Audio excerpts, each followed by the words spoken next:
I'm Al McFarlane. Welcome to the Conversation with Al McFarlane. I'm glad to be here and glad to have you along as well. Today is Wednesday, October 19th, 2022. And it's a wonderful day, a beautiful day. We talk about generally, wealth and creating business economy in our community. But today, we're going to stretch that a little bit and talk about health, because I think health is a key component of wealth. And I am pleased to have in studio today one of the leaders in the discussion around health and well-being in our state, in our community, Dr. Brooke Cunningham of the Minnesota Department of Health. First of all, though, let me welcome my colleague and writing partner, Brenda Lyle-Gray. Brenda, how are you? Good to see you. How are you, Al? Hello, everyone. Well, let's bring in Dr. Brooke Cunningham. Dr. Brooke, how are you doing? I am well. Thank you. For Dr. Brooke or Dr. Cunningham, or both? Either way, that works, whatever you feel comfortable with. But I'm happy to be here. Well, thank you for being here. Let's jump right in. You recently made a presentation on health issues facing our community, and the key in your presentation was the disaggregation of the data. We say things with a general sense that there are disparities that are huge, that there are problems that are vague, but you have taken the tact of examining the particulars and reading and presenting, discussing the data. It adds up to an imperative to provide and to encourage and support data-driven decision-making in our community, with us being the organizers and the interpreters of the data. I think too often we have seen ourselves as victims of somebody else's analysis, and I think we represent the opposite of that. So let me stop and ask you to jump in and make sense of what I just said. Well, thank you. So, Mr. McFarlane. And please call me Al. Al. Well, then you should call me Brooke. Okay, Al. So as part of, working our way into the next legislative session, the governor's office with colleagues from the Minnesota Department of Education, as you know, is having a series of listening sessions on different topics of concern to Black Minnesotans, and particularly to multi-generational Black Minnesotans. It's called the Mind, Body, and Soul series, and they invited me to represent the Minnesota Department of Health.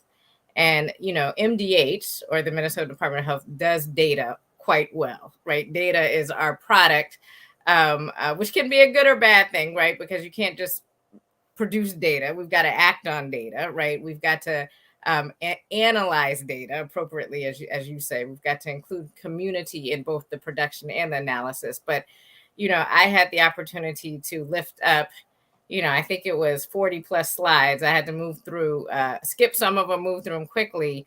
But really, that highlighted the status of Black Minnesotans across a number of health outcomes, across sort of insurance, but also made very clear the need for more disaggregated data in Minnesota that has a very diverse Black community, right? We like to bucket people in the big five OMB, Office of Management and Budget categories from the feds.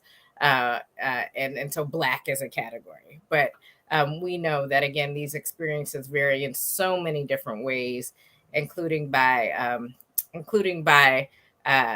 tenure in the United States, including for new American Black Minnesotans, including from, where they come from, that experience in previous home countries, including by gender, right, including by age. And so to the extent we need to disaggregate and look at the intersections as much as possible, but a key starting point is to disaggregate race by ethnicity, and sort of compare sort of multi-generational African American communities to new African American communities like the Somali community.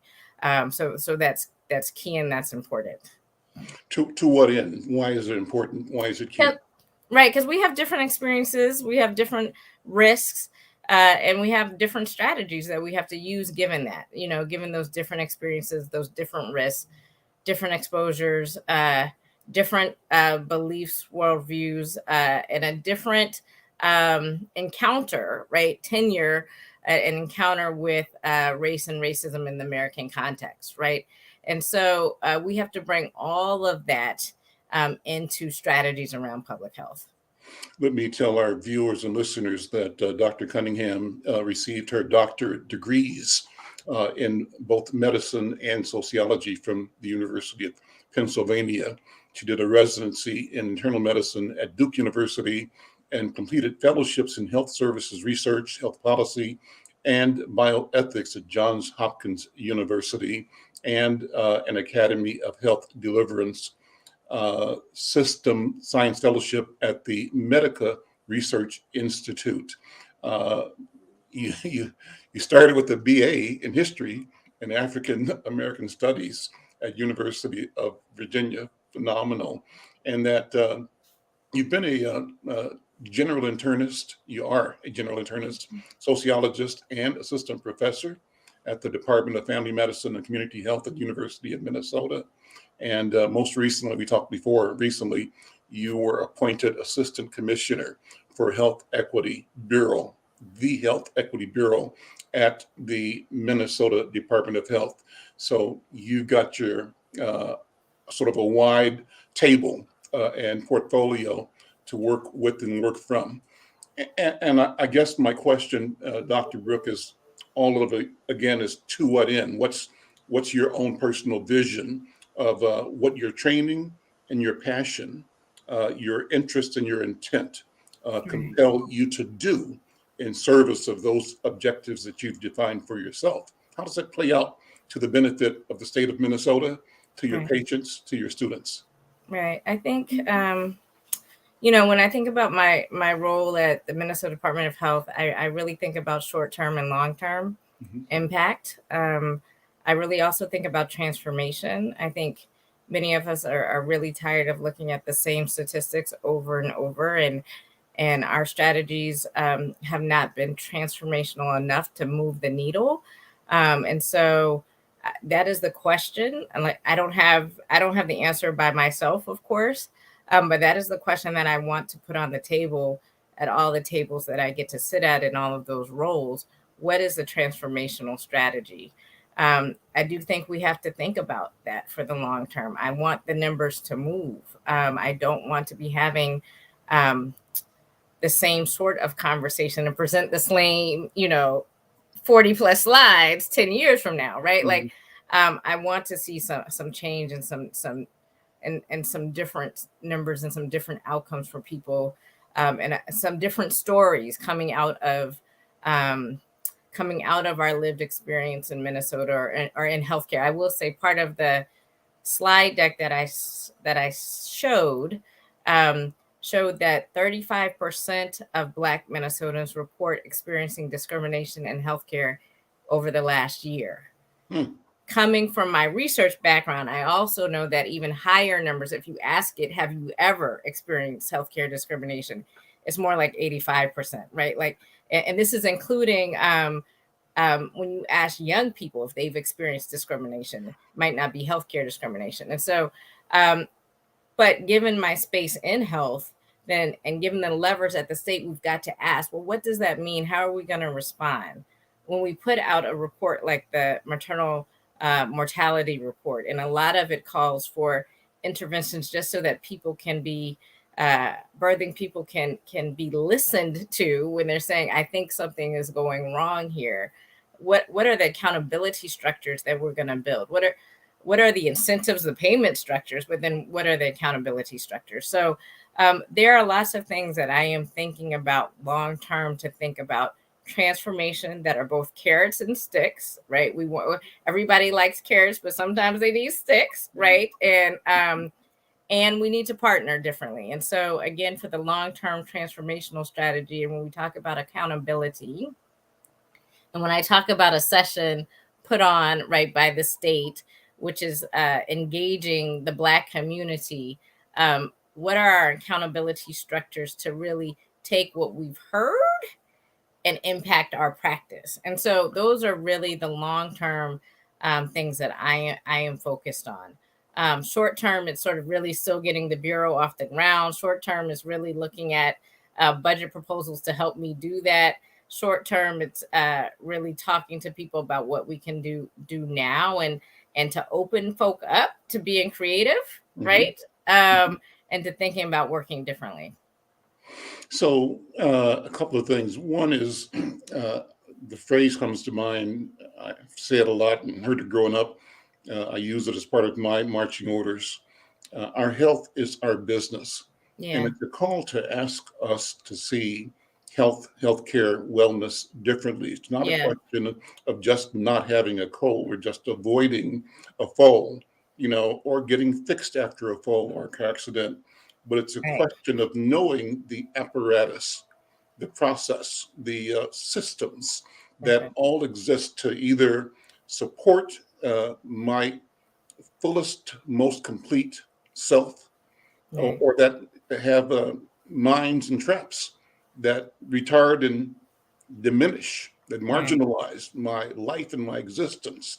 And so I raise that to ask you to lean into that question of transformational change. What would it look like if we were understanding from a business perspective the broadest, massive implications of the cost and the rewards and ownership of that, of both ends of that equation? What does that mean for commerce, development, movement of wealth creation in our community? I mean, it seems like we always talk about how messed up stuff is in North Minneapolis, how big the disparities are, how we're at the bottom of the list nationwide in disparities. White people are doing well, but our people not. And what if we took that not as an intractable, but as an invitation and demanded, called for, mobilized, organized the investment required? Like everybody else, I want to see a cure to cancer. But I look at Mayo Clinic in Rochester, and it's a multi-billion-dollar enterprise. And the cancer solution might be still a generation or two or three away. But along the way, a lot of people are doing good and feeling good and being made better, but involved in that process as owners. What do you think? Oh, there's so much there to think about it and to comment on. I think, that can go in so many different directions. I will say, because you're making a link and you started off with this, right? The relationship between health to well-being, but also to wealth, right? If you're not feeling well, you can't work a job to your best capacity, right? And then you brought it also out to our community and what does it mean for not only individual well-being, but community well-being, to have healthy people, but also to the sort of economic vitality of the region, and sort of what does it mean to, our employers, our big employers, the Chamber of Commerce. And, I have not had an opportunity to sit down with our business leaders. My hope, and probably better than I do, but my hope is there is growing awareness of the links between population health and well-being and the closing of these gaps, and what it means for not only their workforce, right? They have an interest, they have a self-interest in healthy workers, and they also have a self-interest in sort of economic mobility when we think about the purchasing power of Black people, and how that will be multiplied with greater economic opportunity. And so I think there are so many links here. And I keep on calling you Mr. McFarlane. I'm from Virginia in the South. You're my elder, but you call me whatever you want to. But you bring up so many, almost everything. you bring up so many links that I think are incredibly important. I will say, in my role, as we're sort of thinking about, the state is a purchaser, right? Yeah. And so when you think about your DE&I strategy for whatever business organization, including the state, any group that has significant purchasing power, right? You've got to be mindful of where those dollars are going, and does everybody have a opportunity to participate in that economic opportunity? I will say at MDH, we are, in addition to doing data, we do a lot of grant making. Money that comes from the federal government in particular goes out to community-based organizations through the Minnesota Department of Health. I'm sure that is similar across other agencies. But what does that mean? That means we have to know and be have access to the information, because the other thing, right?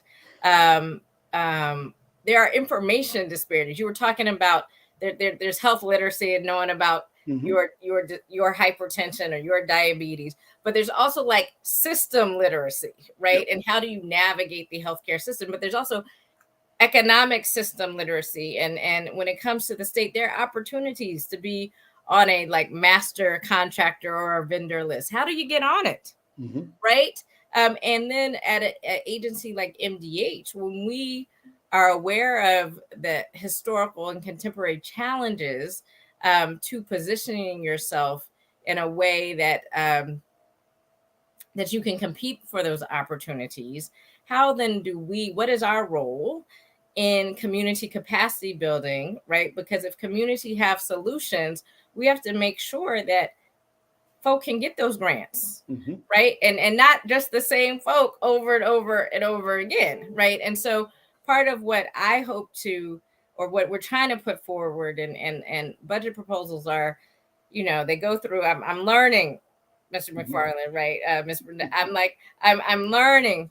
Ms. Lyle-Gray is there, right? Like how we navigate the state system, but also the legislative process, right? This is information that I didn't have until, a couple of months ago, but there's a budget process. And one of the things that I hope to see forward is a community capacity building and resources grant, so that in all the ways we can fill those gaps and make sure people are well positioned to succeed as strong community partners, and not only take advantage of the grant opportunities that we have and be successful, but grow, so that organization can apply to our opportunities, but can also apply to external opportunities. And so, because for the individual, the best medicine often can be meaningful work, but for a community, it's also having those economic opportunities. So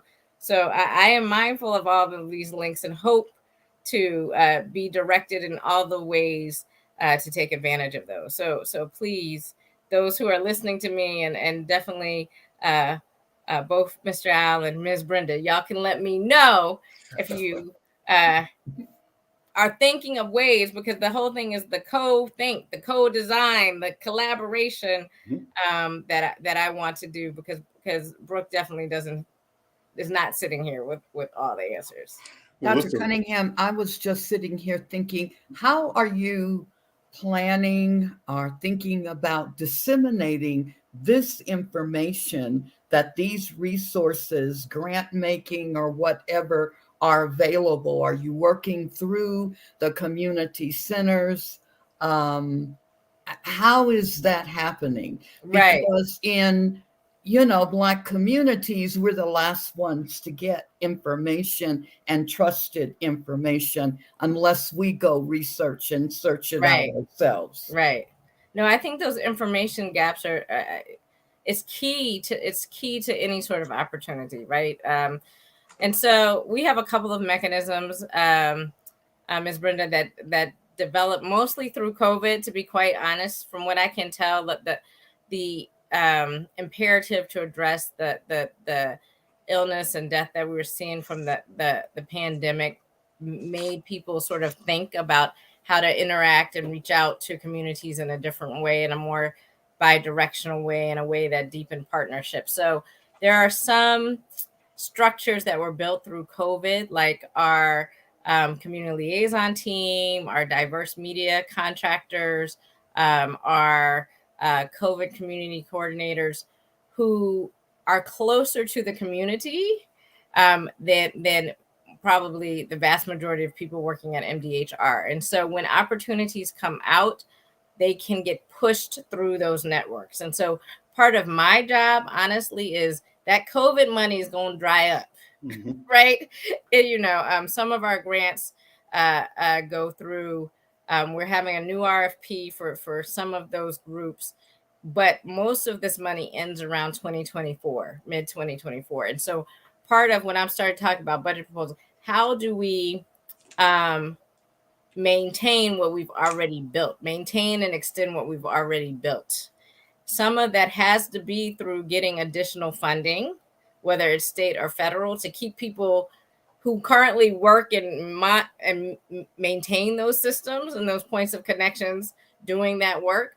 And some of it probably is going to be creativity, right? And so this it's building those structures. So we have some in place. We just don't want to lose them.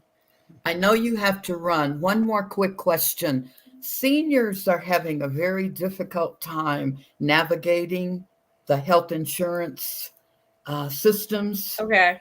Like United Healthcare will send you 2 thick books and say, thumb through it.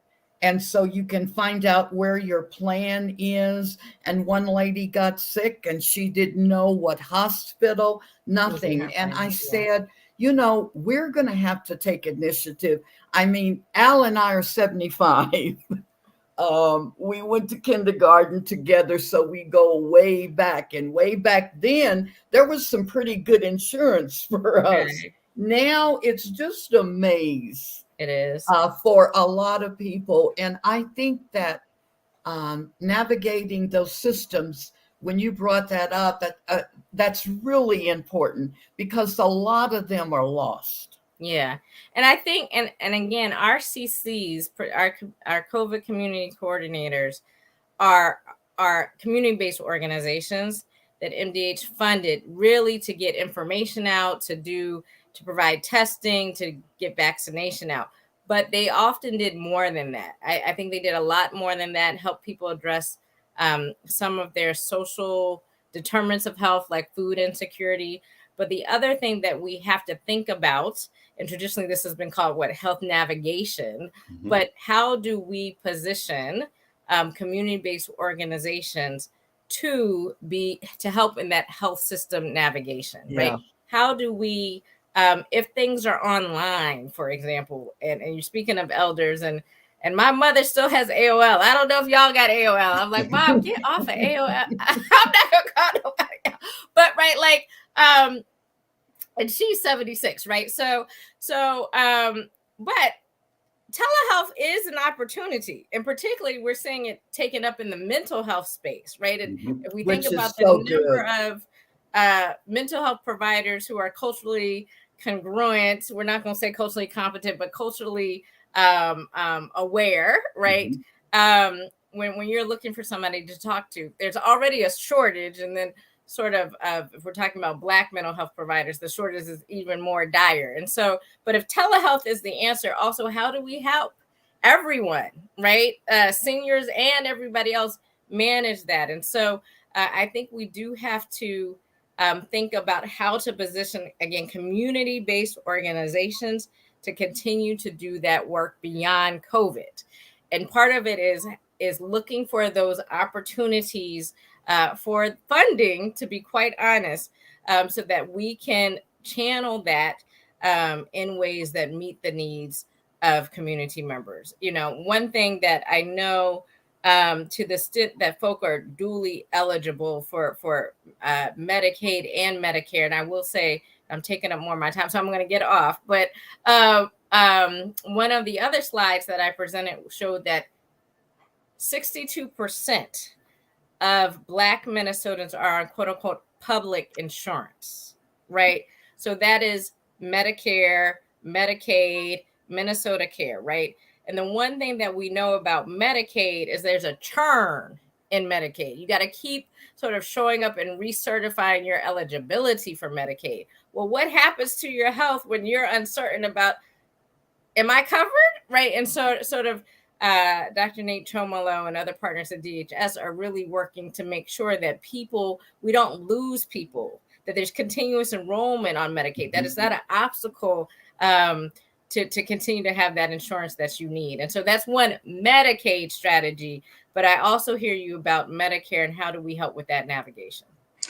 Doctor, we're kind of out of time, but Yeah. before you leave, I want to hang around as long as you can. I want to introduce you to, if you don't know them already, Kenya McKnight and Dorothy Bridges. They are powerful, I think, allies of yours. If you don't know them, I'm sure you will, because they both are doing things in the community building, wealth building space that is absolutely phenomenal.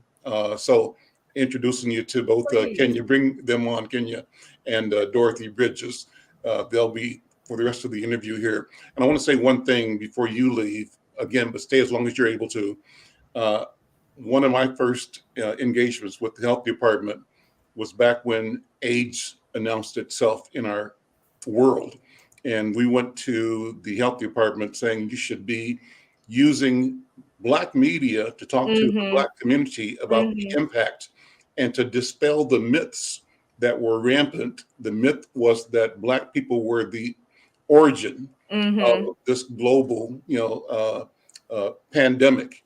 And the health department's answer to me was, well, Black people don't read.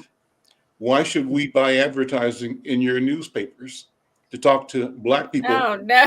That's what they told me. And they said, well, we think that, the general mass media, like the Star Tribune, probably covers any Blacks who want to read, are able to read.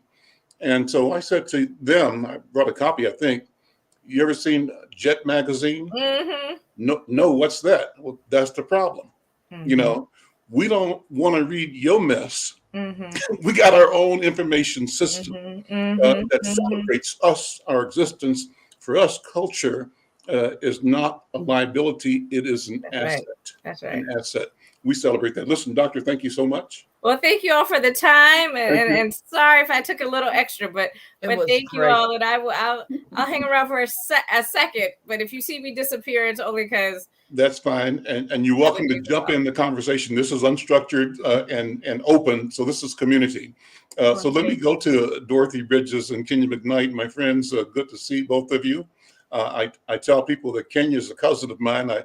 We found each other on our family tree, didn't know each other. I know her, didn't know she's my cousin.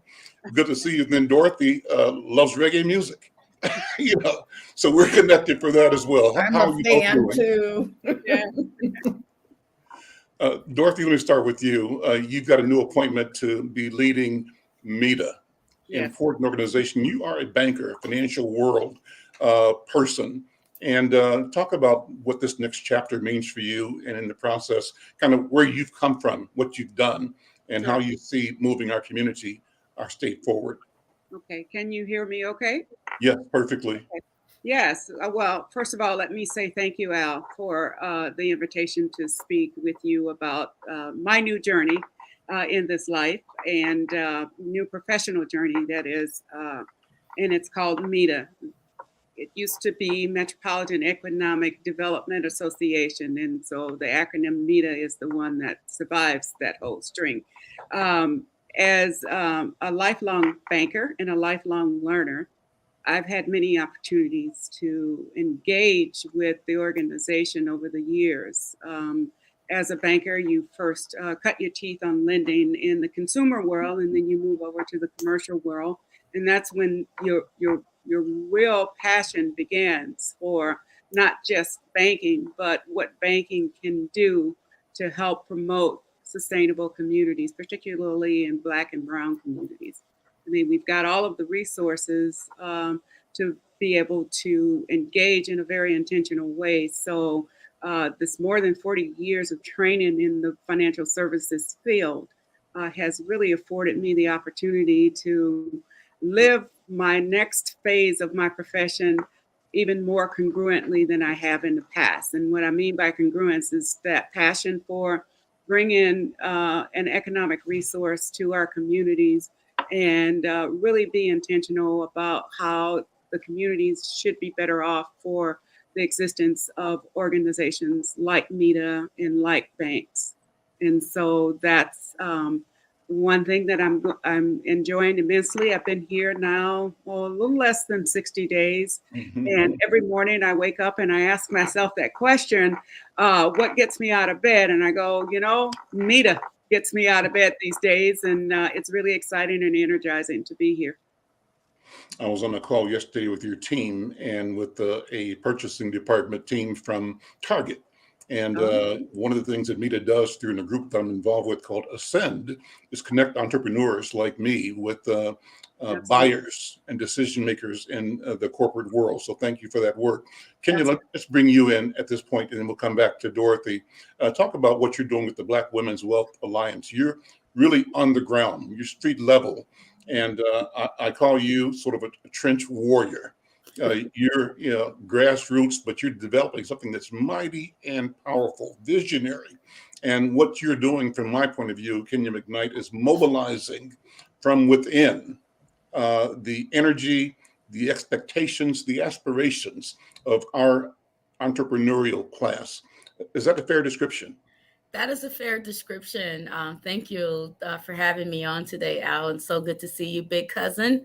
And hi, Dorothy and everyone else. I mean, look, I believe in creating the reality we want to see. And I, grew up here on the North Side for over 30 some years of my life and worked in community and, been at a lot of conversations, been a part of a lot of things. And, I really just got tired of, talking about what we need to do and all these things. And I decided to just move myself in a space of action, of just doing it.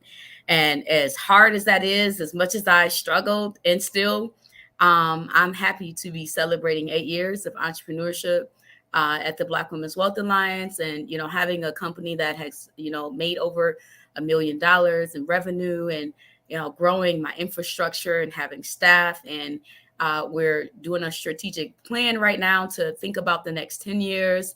We're rebranding and we purchased, the 1200 West Broadway building that we now call Zara.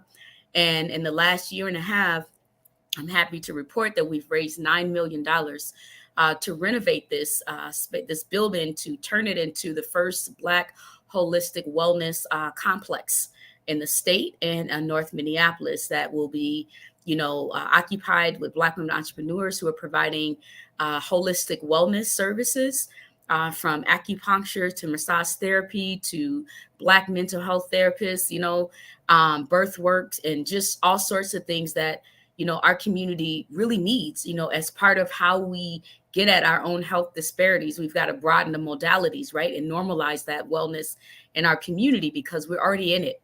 And so that's what we're doing. So we'll have retail and some direct services here. We're building an event space. So we'll be adding an additional 15 suites and event space and modifying the restaurant that's known as Home to Breaking Bread Cafe, expanding it into a food hall, with a broader, kitchen because we have the only commercial kitchen on West Broadway and sit down restaurant. So we want to, broaden that so that more entrepreneurs have access to our facilities. So that's what we're doing.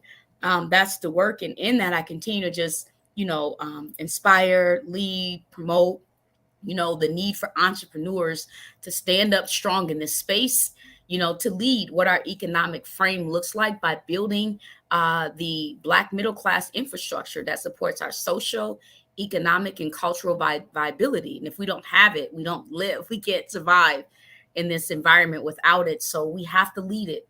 And ownership is central to us being able to do that. So I'm, that's where I am. That's how I'm thinking and moving. And I hope to continue to do that alongside many others who are doing this work. This is wonderful. I'm sort of both listening, but also watching and feeling, Brenda and Dorothy. I'm looking at this as a intergenerational conversation. Dorothy, you and I and Brenda have been in this work for a long time. Brenda is an educator for a long time, an author, and now writing prolifically for Insight News. But you have been a lifelong banker. I've been a lifelong communications expert. And now I look at and hear Dr. Brooke and Kenya, two young leaders. Powerful. And so I'm marveling at our connection, what we are to each other.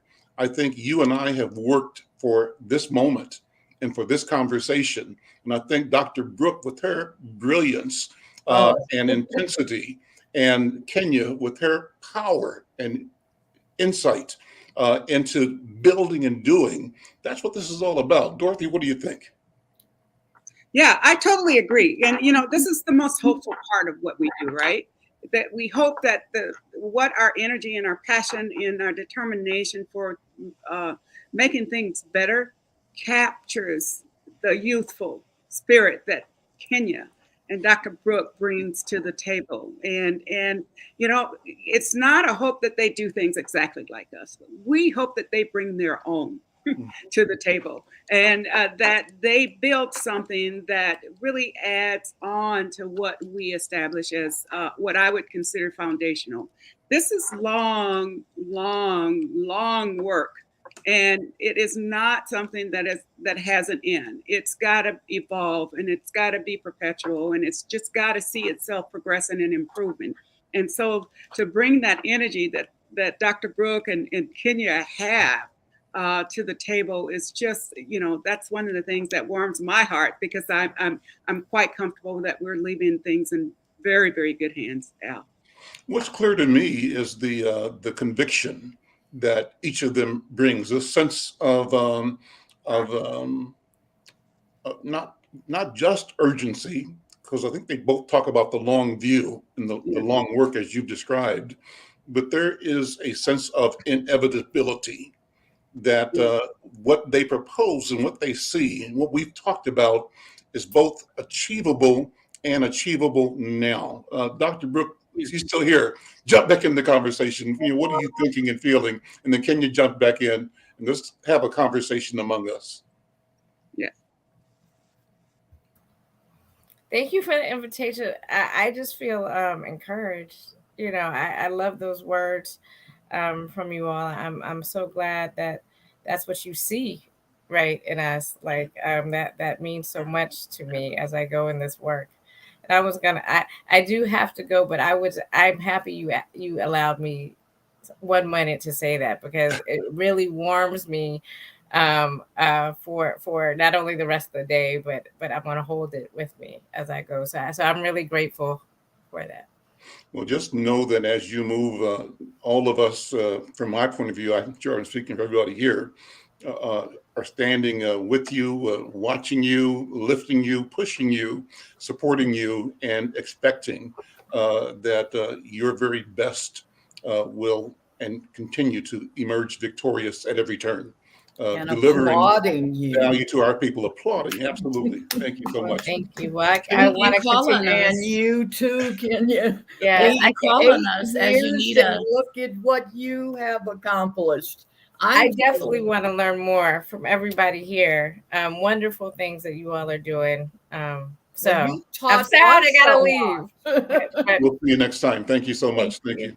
Can you jump back in? I'm just so, I love people like Dorothy Bridges. Like, I love her so much. And I, really look to the leadership, right? And even in starting my journey with, being in the economic space is that I had to do a lot of research on what Black folks have already done, right? Because we've done a lot, in this country that, it's just not well known, I think, to us. Other folks are well aware, but we're not. And so me being informed comes from our past, of what our ancestors did. And I don't think a future is even appropriate without that understanding, because we're not starting anything new. We're carrying forward, the work of a lot of giants who laid their lives down. And we have the, honor to, be in the space with you all. And it's a responsibility. Like, I don't think we need to be like, I feel like we need to see it as that, as it's our job, and if we don't do this, then it won't happen. And so in that, none of us can do everything, but all of us can do something. And so we've got to figure out what our space is and get to it. But always respect that which had came before us and learn how to work with those who are in the field right now, because it's always been intergenerational. And so I'm a Gen Xer, but I'm not the Gen Xers who's like, get rid of the boomers. I'm like, hey, tell us how you did it. What do you, because we're all here to advance work that's important generationally. And I work with a bunch of millennials and, Gen Zs, and we have our differences in our mindsets and priorities, but I'm clear that this is the work I'm doing. You got to figure out what you want to contribute without undermining what I'm doing, because all of it matters. And so that's the mindset that I bring to the table, and why it's important, to even have conversations with you all, because look, who's going to advance Insight News, right? We're calling Dorothy out of retirement to advance MEDA, which we need her to do that, but Dorothy's got a life. At some point she's want to live. And so who's going to advance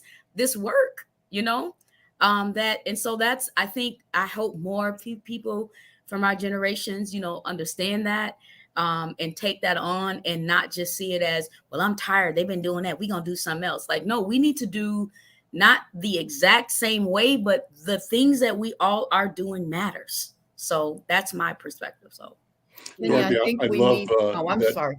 I love that Kenya said we need to keep this work alive without undermining each other.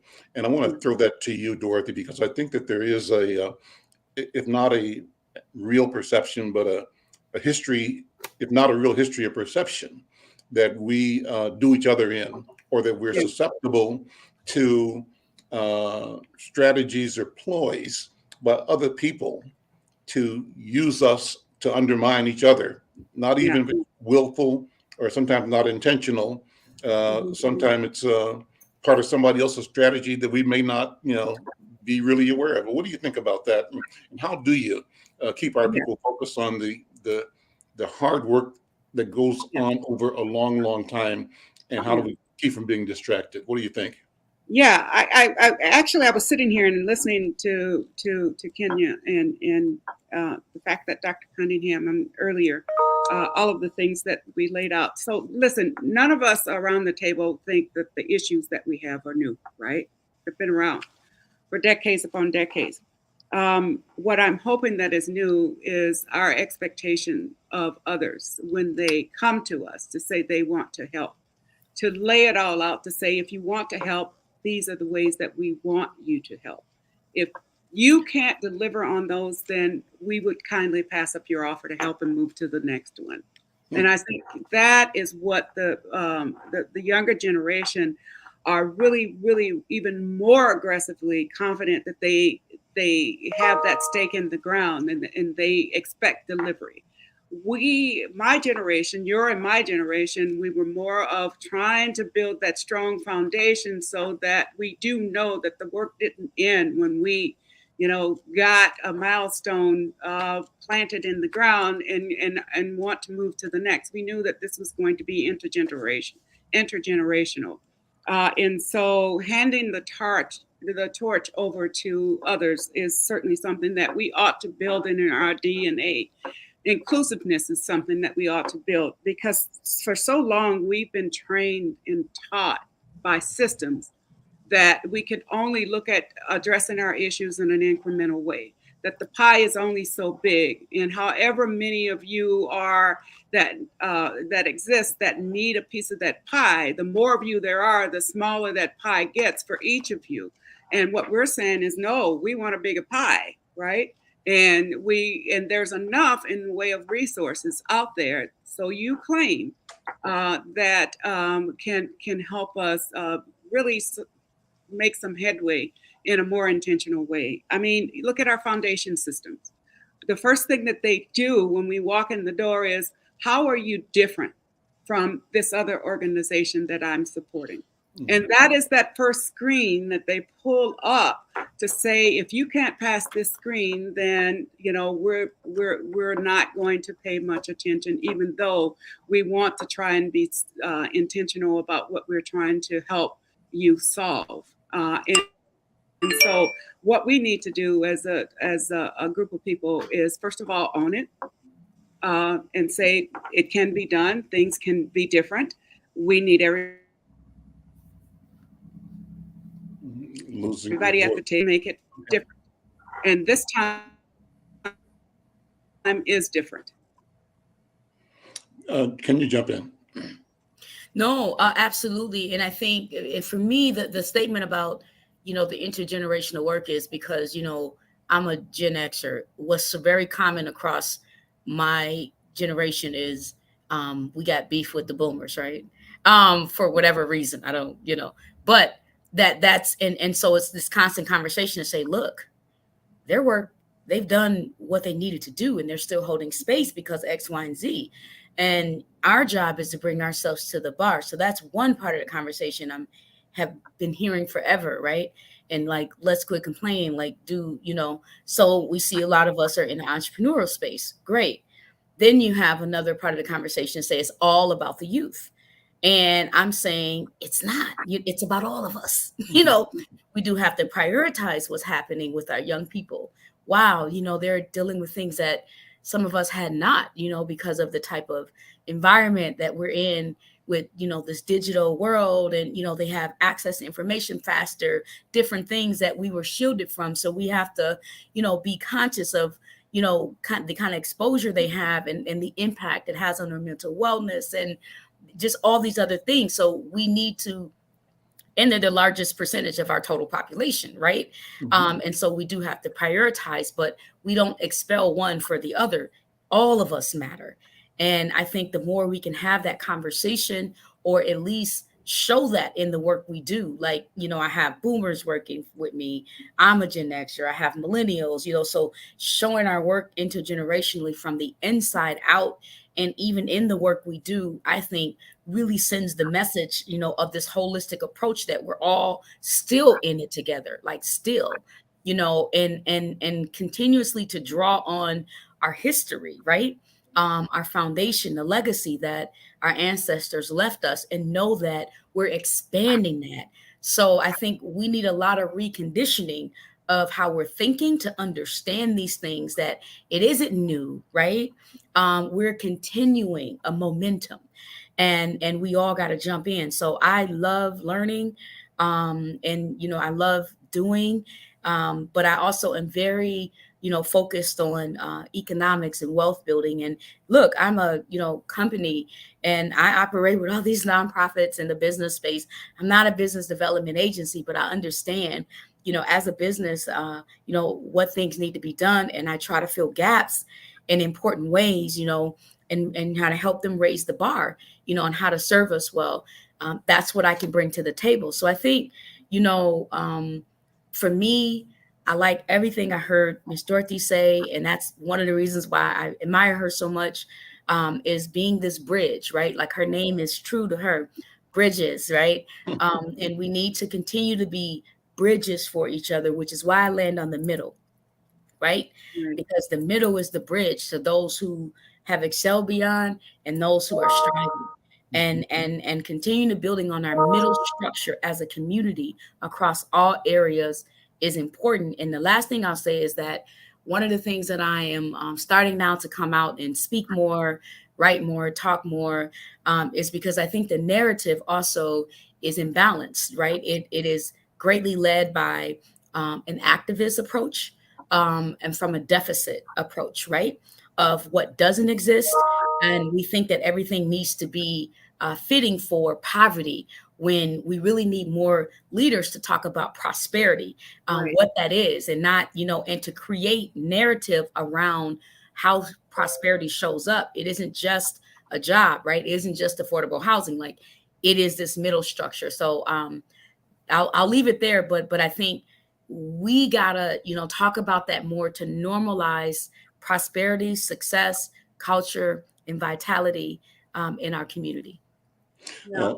I'm getting a moment, and the moment I'm getting from your words, Kenya, is a way to reframe the notion of the middle passage. Just think about that. We'll sit on that. Brenda, you were going to say something. No, I think Kenya kind of covered it. I just think part of the conversation needs to be that we are descendants of people who made ways out of no way.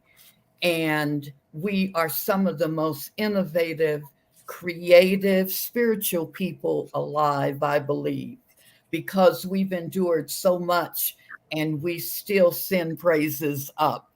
So I just both the whole conversation has just taken me. I mean, Dr. Cunningham didn't have a script. She ran that down to the T. And I mean, I've written so much about Kenya and the wonderful women that just took entrepreneurship by the tail and said, I might not make it this time, but I'm going to try again. I love that spirit. It's been a beautiful show, beautiful, inspiring for me. But I also know that we're survivors. And it's so good to see the women rise. Yeah. Yeah. And, to tell you the truth, Kenya certainly is a movement unto herself. Right.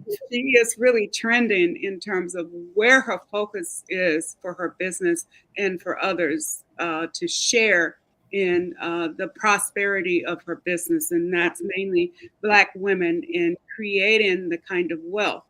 For the most part, African Americans or ADOS, African descendants of slaves, we were pretty much a matriarchal society, right?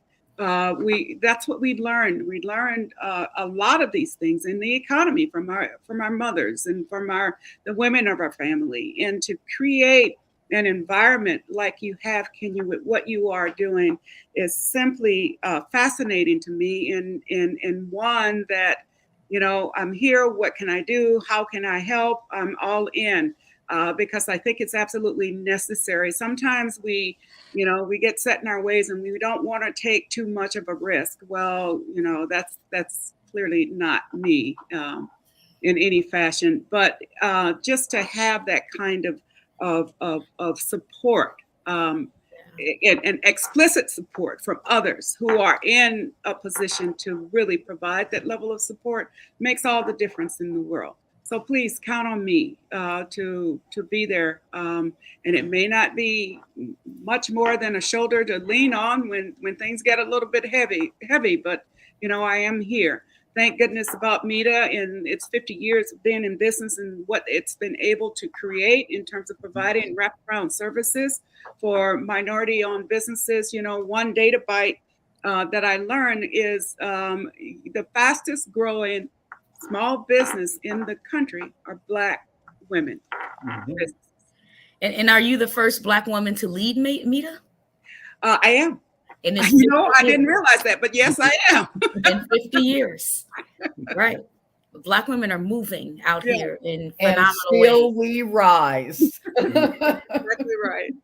So, Dorothy, what are the key strategies for MEDA under your leadership? What are going to be the hallmarks that you are trying to build out and create and transform towards in your work at MEDA?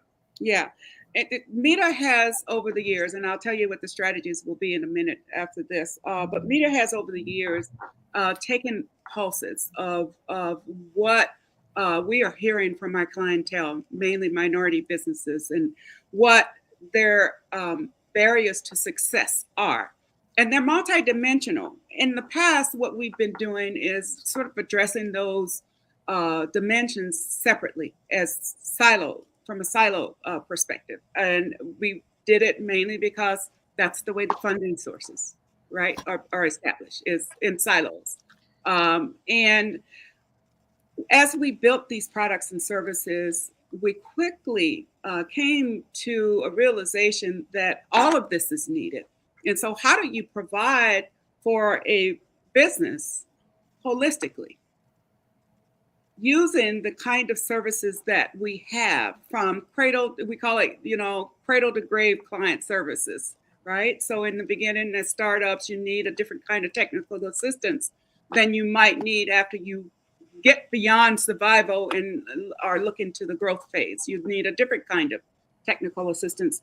Well, all of that, and looking at this from your perspective as a business, as we listen and we are consulting with you, we make a determination that not only you came in here for a loan, but it's more than just the loan. Tell us a little bit more about what you're trying to accomplish, what you're trying to achieve as you are asking for this loan, and landed on the fact that you need a loan. And so we are looking to provide those wraparound services and be more holistic in our approach, and to build and to grow these businesses so that they are sustainable. They can be intergenerational because we need to pass them on. And to look at our communities and see, these organizations as part of the growth of our communities. I mean, creating jobs and doing all sorts of things. Kenya, let me close with you, and I want you to think about the impact of the George Floyd experience. George Floyd, uh, what has that meant for our community and for the world? What does it mean for this either energizing or dissipation of energy in and among our people? Does it mean that we look at things differently? I'll say one more sentence or two more. I think that what the young woman did, the young woman who held the camera up, she modeled a certain courage and a certain capacity to stand in an impossible situation and not waver.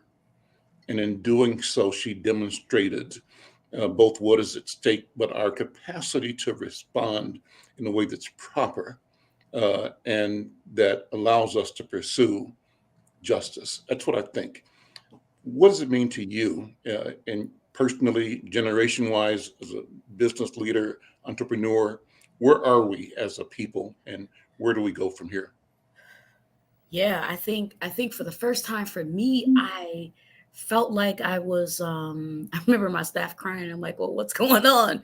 And they were like, you didn't see it? Because I don't watch TV much. And it's like, no. And they told me, I was like, oh man. And they were just broken. So I had to give them the time off. I think we couldn't work, And so and I got a chance to catch up, and I felt, I'm not gonna lie, I felt for the first time, I felt like, dang, this is what they were dealing with, because I felt like I watched the public lynching. And in my time, I hadn't really seen it that way. There's been many other stuff that happened, but for the first time, I felt this collective kind of like fear, but also anger, and a little bit like, where the hell we at? And I saw us being paralyzed a little bit, where we just really couldn't move much. I think everybody's kind of thinking like, okay, what do we do from here? Because it felt like a real moment where it's like, Trump's in office. We see this culture of radicalism amongst that segment of white folks who are moving and ready to cut anything that got anything to do with us. They don't care about us. And I think it was a moment where, for me, I realized even more, and everybody around me, we got to take care of ourselves differently. Whatever differences you have, whatever, we got to be on this wave together right now. And we got to move, to figure out how to secure ourselves for the future, and it just felt really different than anything that I've talked about before. And even in the midst of it, we're sitting here trying to help our people struggling through. People ain't had nowhere to live. I mean, it was a lot going on. Even my business got displaced. Mm-hmm. I had to move out. It was just a lot going on. And we watching all this money, go everywhere but to us. And we watching everybody shine on our blood. Mm-hmm. And we couldn't move as fast as other people to apply for this, to apply for that. We saw a massive grab of research, of data, people knowing our business that we wouldn't normally tell because of our needs. So we were definitely preyed upon in a lot of ways. And it was hurtful to watch a lot of Black people get turned down for resources. It was hurtful to watch a lot of Black people also on another end gain access to all this money that we know was going to hurt them. Now they're wrapped up in criminal proceedings right now. Right. And watch all these Black women engage in plastic surgery. And we know the health implications of that because it takes money to keep it going. They don't know that part. They just want to look good.